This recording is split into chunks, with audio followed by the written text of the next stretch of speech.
500여 명의 학생분들이 와 계십니다. 저희가 준비했던 촛불 500개가 모두 소진이 되었습니다. 박수 한번 부탁드리겠습니다. 네, 구호 한번 외치고 가겠습니다. 대표 구호입니다. 법무장관 자격 없다! 지금 당장 사퇴하라! 법무장관 자격 없다! 지금 당장 사퇴하라! 법무장관 자격 없다! 지금 당장 사퇴하라! 법무장관 자격 없다! 지금 당장 사퇴하라! 법무장관 자격 없다! 지금 당장 사퇴하라! 법무장관 자격 없다! 지금 당장 사퇴하라! 네, 다음으로는 마지막 사전 신청 발언을 듣도록 하겠습니다. 저희는 지난 집회 이후에 공지를 올려드렸던 것처럼 현장 자유 발언은 받지 않을 예정입니다. 마지막 사전 신청 발언 이후로는 옆으로 해서 서울대학교 정문까지 행진이 예정되어 있으니까요. 그때까지도 자리를 지켜주시길 부탁드리고 스태프들의 안전관리에 잘 따라주시길 부탁드리겠습니다. 마지막 사전 신청 발언은 정치외교학부 18학번 김도현 씨를 모셔보도록 하겠습니다. 큰 박수로 환영해 주시길 바랍니다.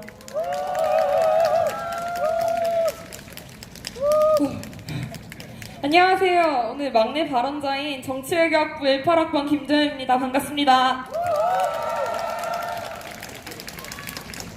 오늘까지만 해도 발언을 할지 말지 수차례 고민을 거듭했습니다. 하지만 오늘 아침 조국 법무부 장관의 임명 소식을 듣고 죽이 되든 밥이 되든 오늘은 최후의 목소리를 내어야겠다는 생각이 들어 이 자리에 서게 되었습니다.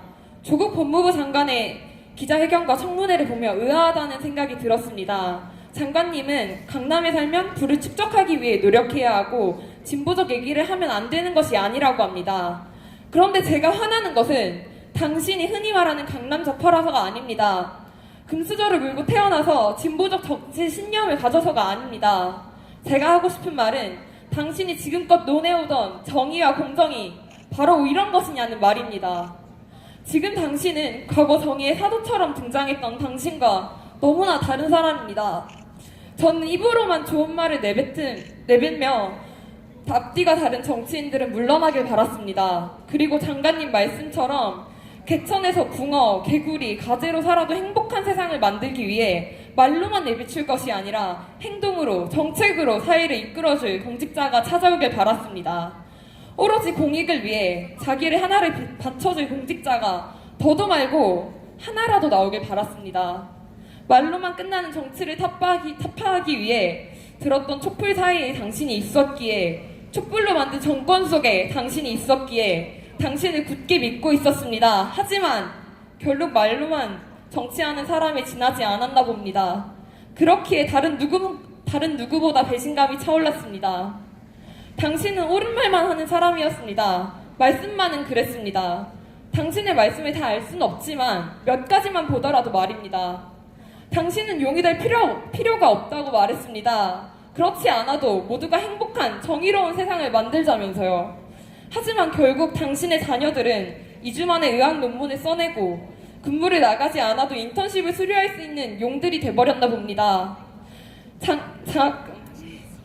장학금 지급 기준을 성적 중심에서 경제 상태의 중심으로 옮겨야 한다고 말씀하셨지만 결국 당신의 자녀는 수의 사유가 성적인지도 경제 상태인지도 모르면서 장학금을 받아야만 했나 봅니다. 이제는 당신만 다른 말을 하는 사람입니다.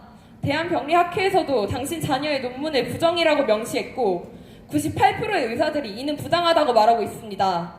하지만 당신은 여전히 몰랐다고 담당 교수와 딸의 문제라고 치부해버렸습니다. 당신은 장학금을 어떻게 받았는지도 몰랐고 반환하고자 했다고 말씀하셨지만 장학재단에서는 반환 무지조차 받은 적이 없다고 말하고 있습니다. 지금 당신은 도대체 무엇을 말하고 있는 것입니까? 왜 과거의 당신과 현재의 당신은 어찌 이리도 다른 말을 하고 있는 것입니까? 당신도 과거의 자신이 지금의 당신을 시련에 빠뜨렸다는 것을 알고 계실 겁니다. 하지만 당신의 변명은 민정수석과 국무위원은 다르다는 것에 그치고 말았습니다. 혹시 잊고 계실까봐 말씀드립니다.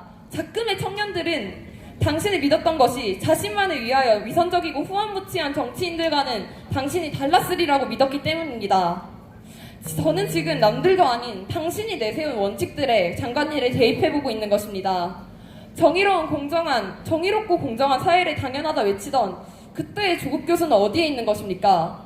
국민을 무기력하게 만드는 위선적인 정치인들을 촌철살인하던 그 유쾌하던 당신은 어디에 있는 것입니까? 네, 몰랐나 봅니다. 우리 장관님은 당신의 가족들이 어떤 삶을 살아가고 있는지 몰랐나 봅니다. 하지만 당신은 알았으면 공범, 몰랐으면 무능이라고 말하는 사람이었지 않습니까? 이러한 부조리한 구조를 모른 척한 위선적인 공직자일 뿐입니다. 몰랐다고 하더라도 지위와 부의 대물림이 그렇게 가까운 사이에서 심지어 합법적으로 이루어지고 있는 것조차 알아차리지 못하는 무능력한 공직자에 불과하다는 것을 당신이 알고 있습니다. 당신이 말하던 법무부 장관은 어떤 역할이었습니까? 당신은 공정한 법 질서를 확립하고 어떤 지위에 있든 간에 법이 공평하게 적용되는 것이라고 말했습니다. 당신과 당신의 가족의 삶에 법이 공평하게 적용된 것이라면 저는 이제 법이라는 것을 다시는 믿지 못할 것 같습니다. 정의와 공정은 영원히 지켜져야 할 본질입니다. 제가 수명이 다한다 하더라도 그 이후까지 영속되어야 할 가치입니다. 그렇기에 우리는 정의와 공정을 법이라는 체계에 견고하게 쌓아왔습니다. 당신이 법에 넣으려는 정의와 공정은 진정으로 공공을 위한 가치가 맞는 것인지 의심스럽습니다. 장관님에게만 말씀드리는 것이 아닙니다. 현 대한민국에 존재하는 표리부당한 모든 정치인들에게 고합니다. 도대체 당신들을 그 자리로 올려준 사람들이 누구인지 기억해 주시기 바랍니다. 당신들은 본인의 이익보다 국민의 뜻을 나라에 반영하길 자처했던 사람들이지 않습니까? 자신의 부도덕이 드러나면 언론에 퍼지지 않게 조용히 수습하느라 급급하고 이를 시인하는 데 핏대를 세우며 말하는 당신들은 정녕 떳떳하십니까? 국민들이 무기력해지고 정치에서 희망을 잃는 것에 대해 책임을 지니시길 요구합니다. 여러분, 조국이라는 태풍이 지나가고 이 자리에 무엇이 남을 것 같습니까?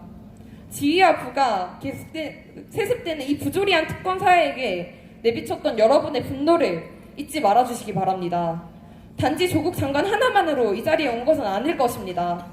빈자는 계속 빈자로서, 부자는 계속 부자로서 시대가 흘러가는 것에 불편함을 느끼고 이 자리에까지 오셨을 것입니다. 조국이라는 태풍이 지나간 후 여러분의 마음속에는 무엇을 남길 것입니까? 장관님께 드리는 마지막 부탁으로 마치겠습니다. 장관님께서는 거짓이 밝혀진다면 일정한 책임을 지니시겠다고 말씀하셨습니다. 그 거짓의 범인은 지금 뜨거운 감자가 된 장학금이나 논문이나 그런 의혹들만이 아닐 것입니다. 몇십 년간 민주주의를 갈구하며 고심하고 내렸던 그 결정들과 지금의 말들이 대립하는 것 또한 당신의 거짓이라 판명하는 것이 성급하다고 생각하지 않습니다. 다시 진정한 정의를 찾으셨다면 당신의 찰나같은 부도덕함을 지금이라도 인정하시고 대한민국 법무부 장관직에서 사퇴하시길 바랍니다. 진정으로 이 사안에 부끄러움을 느끼셨다면 이를 간직하시고 진정한 개혁을 위해 행동으로서 책임지시고 법무부 장관에서 내려오시기 바랍니다. 부족한 발언 들어주셔서 감사합니다. 이상입니다.